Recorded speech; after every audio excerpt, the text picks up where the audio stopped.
Hey, I want to start today with a question. When was the last time you woke up and actually thought, I feel truly rested?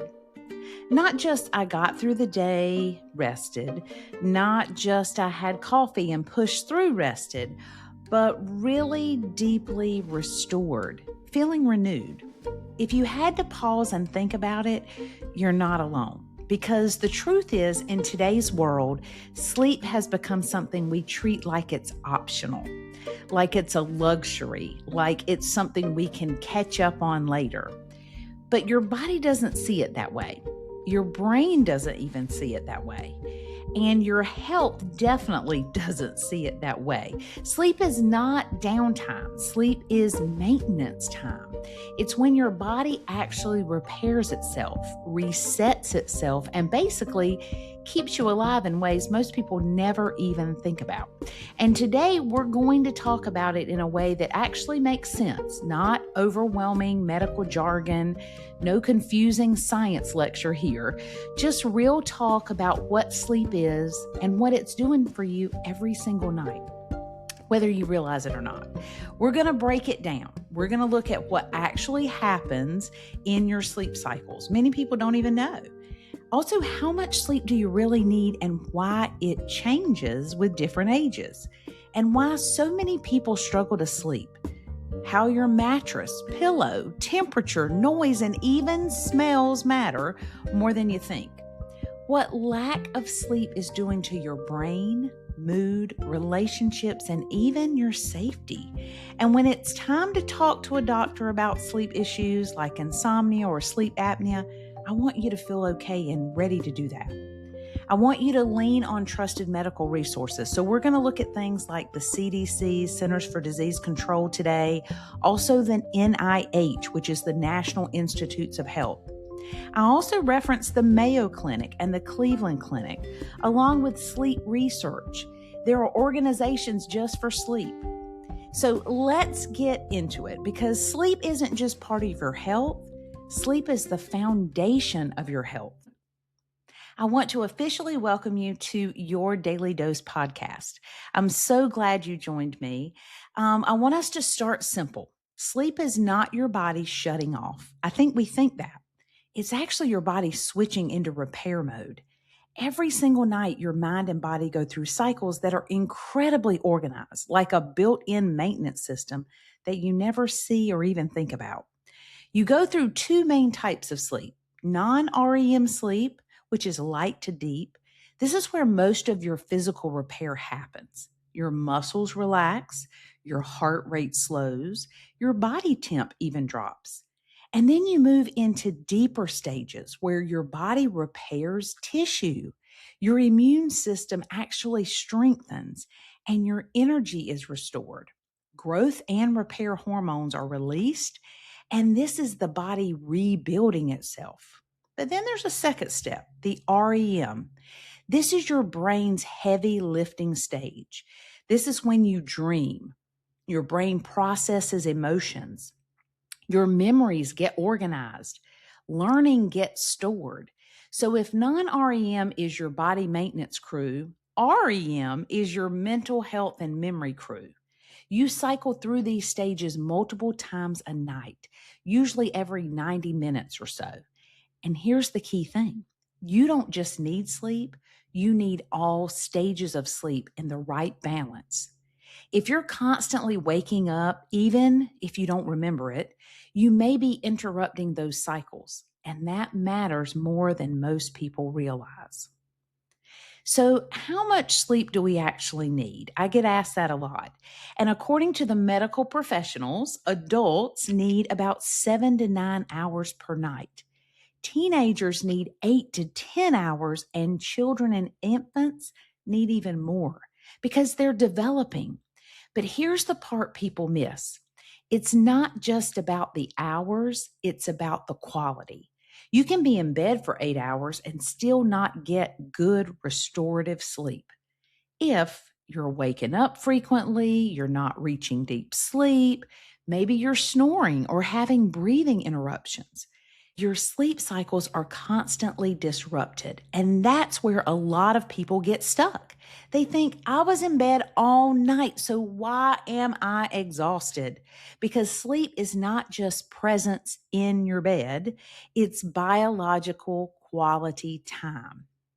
So let's dive into and talk about what's actually happening in our bodies. Let's talk about what sleep affects because it's not just about feeling tired. Sleep touches literally every system in your body.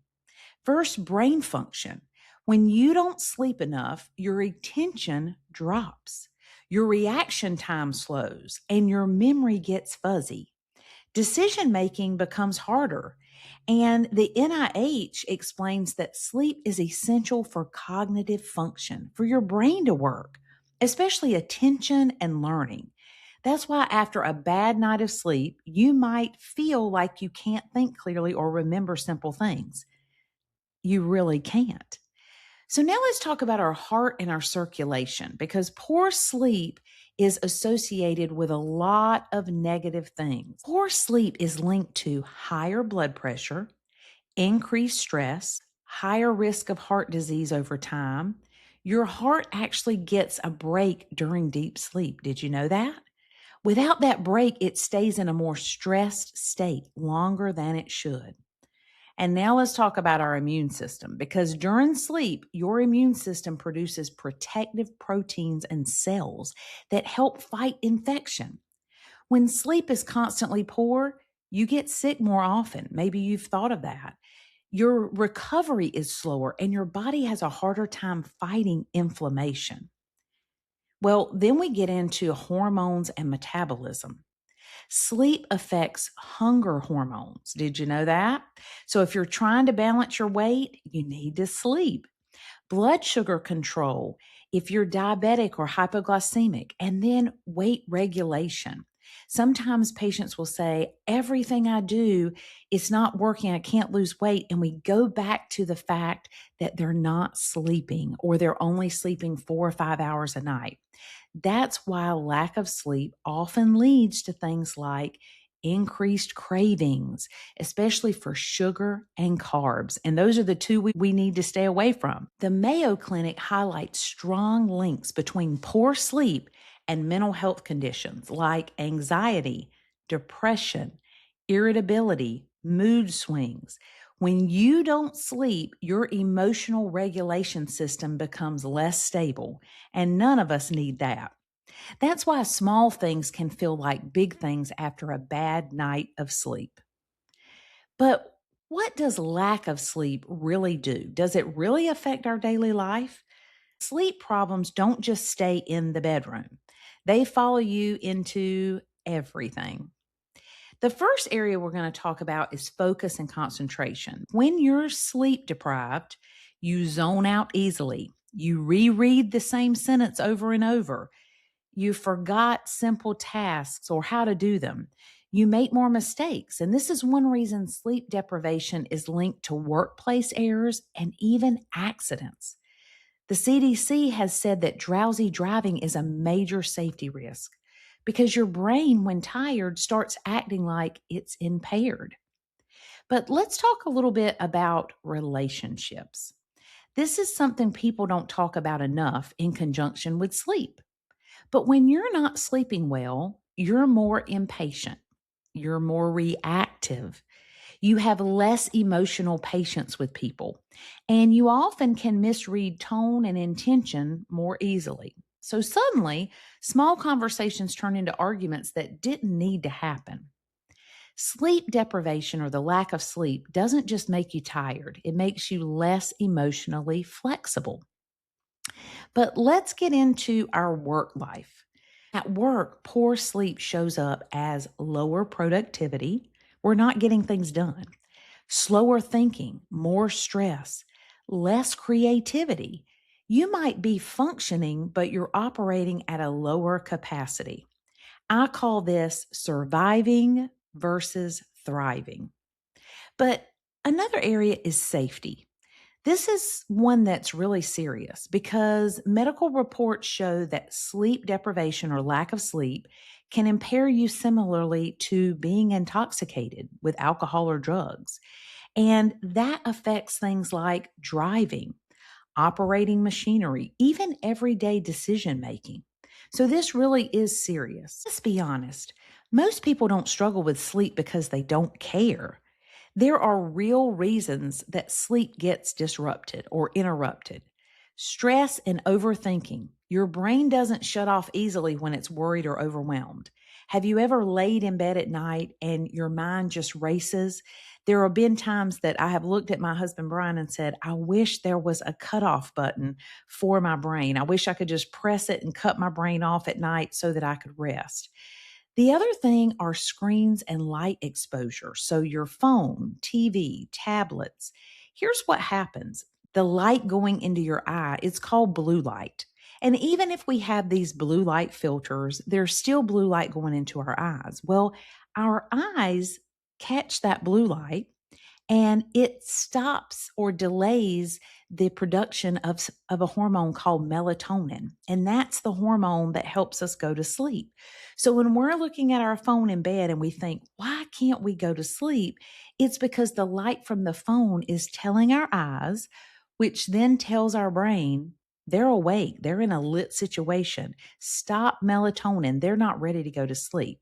And that hormone is what helps you feel sleepy and go to sleep. So I always tell people if they can do it, maybe you just glance at your phone, but at least 30 minutes prior to when you want to go to sleep, get off all devices. Now, the other thing that we want to talk about is caffeine and the timing of it. Even afternoon caffeine can affect sleep cycles, irregular schedules, going to bed at different times. All of this confuses your internal clock. So, if you can go to bed at the same time or relatively around the same time each night, and then also wake at the same time, your body actually will begin to do that on its own. So for me, I try to get in bed between 10 and 10:30 each night. And almost like clockwork, I wake up around 7, 7:30. And so I think it's really important for us to understand that our body works on cycles, just like the natural world. Our bodies know when it should go to sleep, when it needs this rest. So it's really important to have that routine. Now, I totally understand that sometimes we get out of that routine. There's special events, we go special places, we have company, all those things happen, and that's okay. But I would say try to stay relatively on the same cycle all the time, and that really will help your sleep. Now, the next thing we're going to talk about is sleep disorders, and this includes things like insomnia, can't go to sleep, restless leg syndrome, sleep apnea. And sleep apnea is especially important. It's when breathing repeatedly stops during sleep and often without the person even realizing it. The National Institutes of Health notes that many people with sleep apnea don't know they even have it. They just feel exhausted all the time. Now, for me, I'm going to share a little. My husband Brian has sleep apnea, and we discovered his sleep apnea because he would wake me snoring, or I would actually realize and hear him snoring and then catching his breath. So he went and had a sleep study. They found out he had sleep apnea. And now he uses what's called a CPAP machine that just forces air into his mouth and nose all night. He doesn't snore. He doesn't feel bad the next day, because what happens is, even for people that sleep all night, if they suffer from sleep apnea untreated, they're never truly resting. And the other fear there is that some sleep apnea patients pass away or die because they actually stop breathing in the night. So it really is a serious thing. And if you think that you may have it, or someone in your family or home says they hear you snoring a lot, it's definitely worth looking into. So now we're going to talk about some practical real world ways that we can improve our sleep. Special thanks to Brian Daly, realtor with Miller Grant and Company, for supporting the Your Daily Dose podcast. After living in Central Florida for 10 years, Brian has combined a background in construction with a passion for helping people find the right place to call home. Having recently gone through the buying and selling process himself, Brian understands how important the right guidance can be. If you're thinking about buying or selling, connect with Brian Daly today. Email him at brian.daly@millergrantandco.com or call 919-222-0893. So let's start simple. The right mattress isn't just about feeling comfortable when you first lie down. It's about what your body is doing for the entire night while you're asleep. A supportive mattress helps keep your spine in a neutral position. That means your head, neck, and back and hips are all aligned the way that they're supposed to be. And when that alignment is right, your muscles can actually relax. They don't have to work all night just to hold your body in place. But when the mattress isn't right, too soft, too firm, or worn out, your body starts making constant tiny adjustments. You actually shift your hips, you roll your shoulders, you move your legs to find a better position. Often you don't even know this is happening. And here's the part most people don't realize. If you don't fully wake up, those little movements can pull you out of the deeper stages of sleep, the stages where your body is actually repairing itself, consolidating your memories and regulating your hormones. So you might technically be asleep, but not getting the quality of sleep your body actually needs. Now let's talk about age. Most mattresses last about 7 to 10 years, but here's the tricky part. They don't usually break in a dramatic way. They slowly lose support over time. The foam compresses, the coils weaken. You start getting those subtle dips where your body naturally sinks in. And even small changes like that can throw off your spinal alignment, enough to cause pain. That's when people start waking up with things like a stiff neck, a sore lower back, numb shoulders or hips, or just that I didn't sleep right feeling, even after a full night in bed. And there's another piece people don't think about. Older mattresses also collect more allergens like dust mites and skin cells. It's kind of gross, but it's true, and it affects our breathing and it can contribute to restless sleep. So, what happens over time is your nervous system never fully settles. Your body stays just as alert, trying to protect itself through the night. And that means less deep sleep, less restoration, and more fatigue during the day. So here's the takeaway. If you're doing all the right things for sleep, watching your routine, limiting your caffeine, managing stress, but you're still waking up tired, it might be worth looking at what you're sleeping on. Because sometimes the issue isn't your sleep habits, it's the surface you're sleeping on for a third of your life. Think about that. A third of your life is on that mattress. Let's talk about your pillow because that needs to support your neck in a neutral position. If it's too high, too flat, it can cause strain. And at the same time, it does matter what your pillow is made out of. If you wake with neck pain, remember it could be your pillow.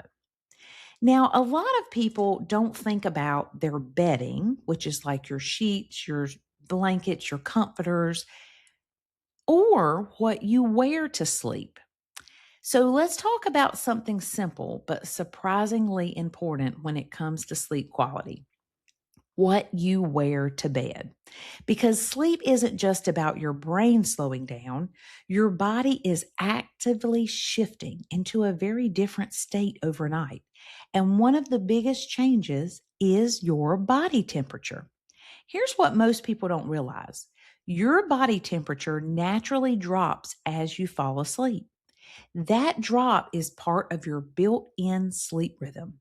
It helps signal to your brain, okay, it's time to rest deeply now. But if something interferes with that cooling process, your sleep can get lighter and more restless without you even realizing it. And one of the most common culprits is what you're wearing to bed. If you're overheated, maybe from heavy fabrics, tight clothing, or even just layers that don't breathe well, your body has to work harder to regulate temperature through the night. That can lead to more tossing and turning, more micro awakenings, little times you're awake, and less time in those deeper restorative sleep stages. And on the flip side, if your clothing is too restrictive, maybe a tight waistband, heavy fabrics, anything that digs in or limits your movement, your body can't fully relax either. So, even subtle discomfort can keep your nervous system slightly alert, and then you can't get that deep sleep. So, the goal is simple: wear what makes you comfortable, not bundled up out of habit, not restricted because it looks right or feels structured, but something that allows your body to breathe. It allows you to move and naturally cool itself down. So think about soft, breathable fabrics and appropriate for your sleep environment, because what works in a cool bedroom is different from what works in a warm one.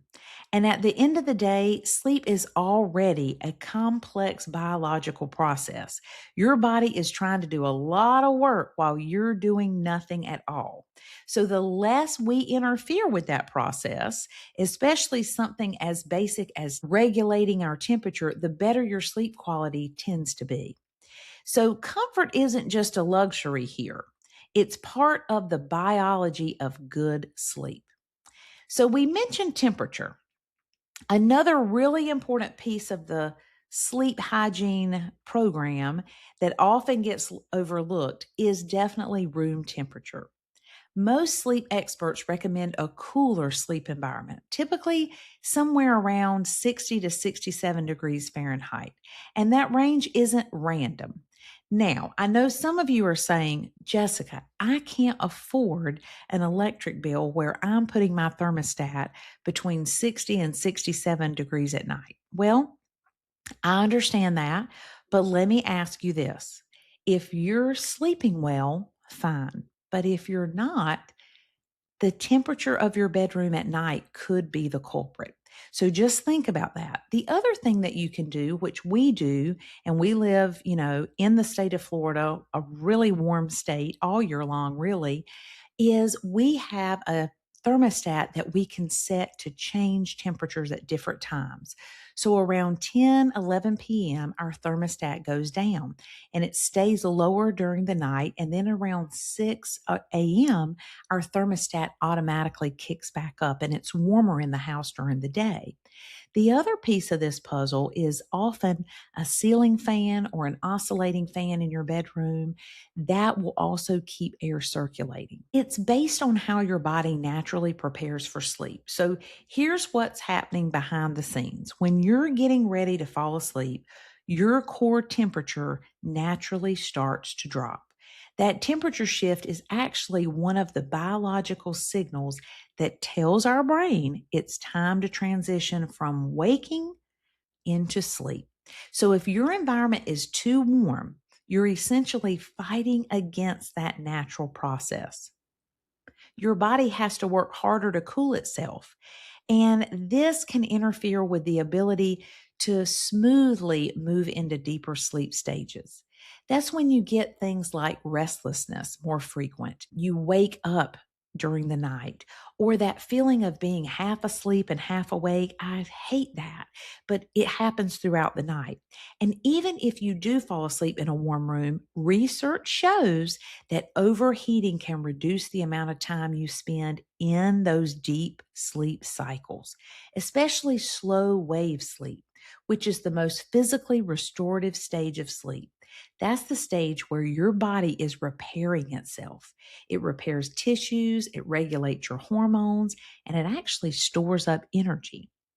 So when your room is too warm, your body may stay in a lighter sleep more often, which means you can sleep for 8 hours and still wake up feeling like you didn't ever fully recover. On the other hand, a cooler room supports your body's natural cooling process. It helps signal safety, calm, and rest. It actually reduces the need for your system to constantly adjust its temperature throughout the night, which allows your sleep cycles to flow more smoothly. And it doesn't have to be complicated. Small adjustments can make a big difference. Lowering the thermostat before bed using lighter bedding, maybe cotton, or layering blankets so you can adjust throughout the night. Because at the end of the day, your body is already doing the work of shifting you into sleep. Your environment should support that process, not compete with it. And sometimes one of the simplest upgrades to sleep quality isn't a supplement or a routine change. It's just turning the thermostat down a few degrees. Try it and just see if it works. A special thank you to Alphen Insurance for sponsoring the Your Daily Dose podcast. Farming is unpredictable. Your insurance shouldn't be. With generations of agricultural experience, Alphen Crop Insurance helps farmers protect their crops, their operations, and their future with personalized coverage and trusted service. Visit alpheninsurance.com to learn more. Alphen Insurance, protecting farms for generations. The next area is darkness. Even small amounts of light can interfere with melatonin production. And remember, melatonin is the hormone that our body makes that signals the brain to become sleepy, that it's time for rest. So blackout curtains are used by many people, or even a sleep mask can help more than people actually realize. Even if you don't fully wake up, noise can pull you out of deep sleep stages. White noise machines or fans can help stabilize the environment. I know for the people in my family, they love fans. They love that noise. And often when we go on vacation or we go somewhere, they really miss that. Some people even take fans with them to a hotel so that they have that air movement, but most importantly, that soft white noise. So that really does matter. And some people enjoy the sound of waves. Some people go to sleep to someone reading a book, an audio book to them. There are lots of different things that can soothe us and help us to go to sleep. So sound does matter. Well, then we're getting into this area of smells. And another piece of sleep and sleep hygiene, we call it, that gets a lot of attention is scent. What your bedroom smells like before you go to bed.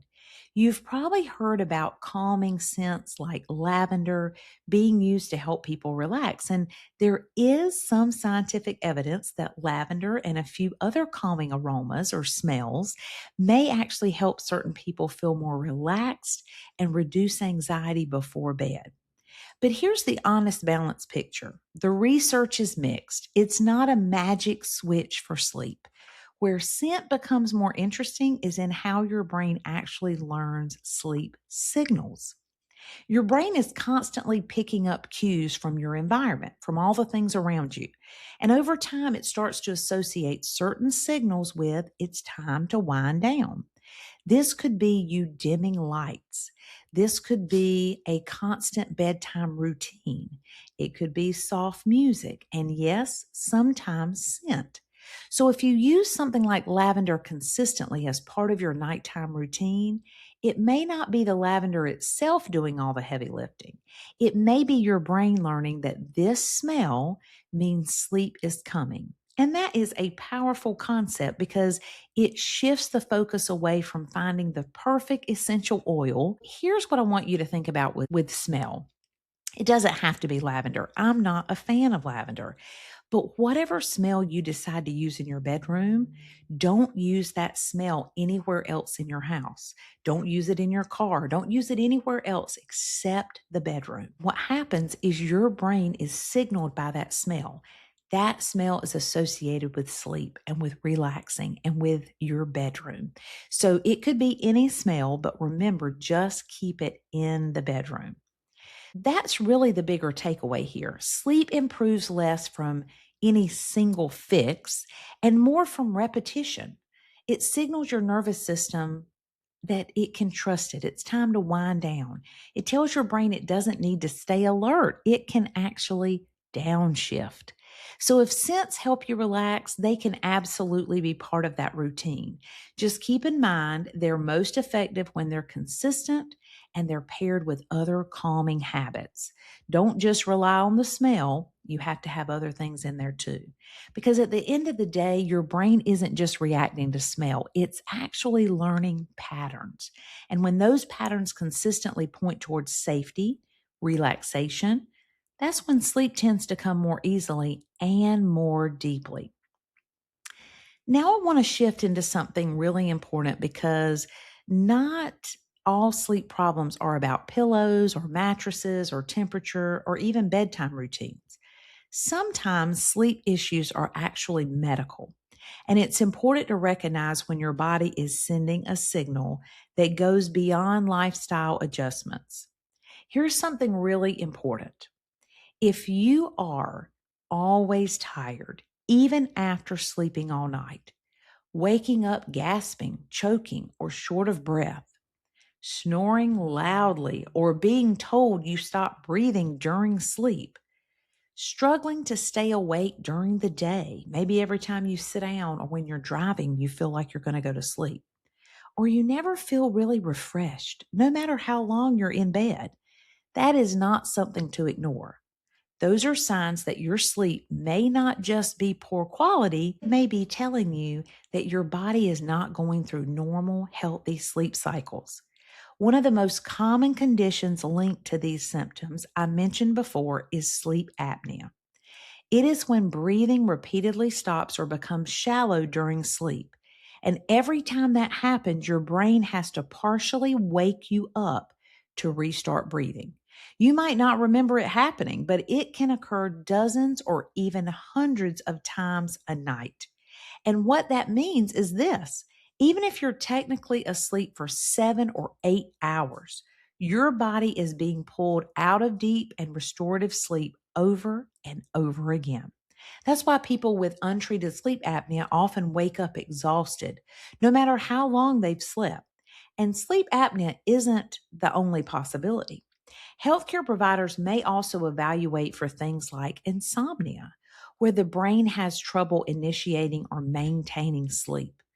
It could be hormonal issues like thyroid dysfunction or blood sugar instability, which can affect energy and sleep regulation. Stress related sleep disruption is where the nervous system stays in a heightened state of alertness, even at night. The important thing to understand is that sleep is not one simple system. It's connected to your breathing, your hormones, your nervous system, and your overall health. So when sleep feels consistently unrefreshing, it's worth looking deeper. And here's the part I really want you to hear. You don't have to figure it out on your own. If any of these symptoms sound familiar, talk to your healthcare provider. You can start the conversation in a very simple way. I don't feel rested when I wake up, and I'm concerned about my sleep. That is enough. You don't need to have the answers. You don't have to have the diagnosis figured out before you walk in. That's what the healthcare system is there for, to help you figure it out, to work together. And from there, they may recommend further evaluation. Sometimes a sleep study, sometimes lab work, sometimes a closer look at your stress, your medications, or other health factors. And the truth is, sometimes the solution is straightforward, and other times it takes more investigation. But either way, the goal is the same: getting your body back to real restorative sleep, because constantly feeling tired isn't something you just have to push through, and you shouldn't have to guess your way through it either. So, as we wrap up, I want to leave you with this: sleep is not a reward, sleep is not laziness. Sleep is not something you earn after everything else is done. Sleep is one of the most powerful biological processes in your body. It affects your brain, your heart, your mood, your immune system, your relationships, your safety, your long term health. And if there is one takeaway from today, it's this: you cannot outwork, out supplement, or out caffeine a lack of sleep. Your body will always keep the score. So if sleep has been a struggle for you, you're not alone, and it's not something to just push through forever.